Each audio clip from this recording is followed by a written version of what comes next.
Good day everyone, this is Ed of Chesscology. For today's video, let's talk about opposition. Opposition is the battle between two mighty kings. This is a battle between which king to get the nice position to force the win or to force a draw.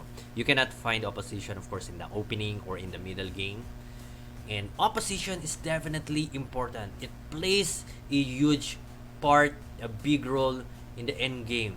According to Capablanca, in order to improve our game, not your game, not only your game, not only my game, our game, we must study end game before anything else. It is good to study opening and middle game, but let's not forget to study end game. If you are a beginner or your online chess rating to any platform is not that as high as you vision it, like you want 1800 or 1900, 2000, but right now your rating is lower than that, let's study endgame to improve our game. And one of the best ways to start studying endgame is by understanding how opposition works. So opposition is the king's battle in one file or rank.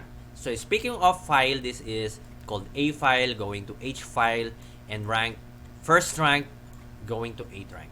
So speaking of file, let's check this D file. So the two kings are in the one file on the D file. Not because they're in the one file it is considered opposition. No, we have to consider the right number of squares away or square away from each king. 1, 3, and 5. That is considered an opposition. Odd numbers. Odd numbers between two kings is opposition, not 2 or 4 between two kings. So let's check. 1, 2, 3 between two kings, and 1, 2, 3, 4, 5. So that is opposition. And why I need to study, why we need to study this basic endgame, the opposition, why I need to know about opposition. Two main objective or primary objective of opposition: to block and to penetrate. What do I mean?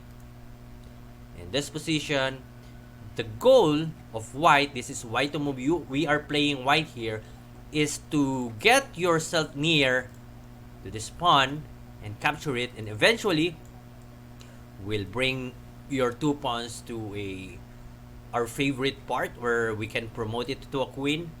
But right now that is not will happen yet, and we will use an opposition.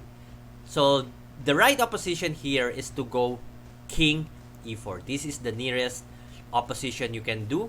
You can go here on king e2. However, yeah, this is three spaces or squares away. However, that is not that as good as going to king e4 with one square away from each other. Why? Because this king is definitely near on the g5 pawn, and you can attack that anytime. So let's go for what if. Let's go for the wrong move. What if the white king, instead of going to e4, instead of opposing the black king, goes on d4, and your opponent, you as playing white, okay, I gotta go d4, and the black knows how to do the opposition, king d6, opposing the white king, and you are happy because okay, the king just moved on d6, I can get here. Let's go king e4, and now going back king a6. I mentioned earlier the primary goal of opposition is to block and penetrate. You can force a win or you can force a draw, and in this position black is able to find a way to force a draw. Why? Oh no, the white king cannot go on f5 and d5 or an e5 because they cannot touch each other's. Social distancing between two kings, right? They cannot say hi to each other. It's like, okay, that's a violation. Even if the white wants to, to go on f5, there's no way, because the black king is opposing the white king, and the idea, the objective, is to block the way. So let's go back to our original position. Here. Instead of moving here, let's do the right thing. White king opposes the black king. And now, since two pawns are blocking the way, you cannot move any of the pawns. The black king has no choice but to move away.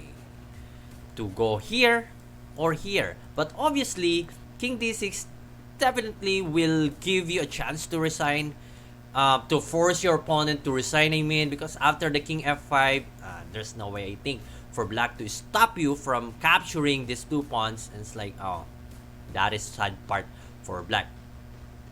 So the only way for black to at least to hope for a miracle here is to go king f6. King f6. After blocking the way of black, of course you cannot block here, but this one is the penetration.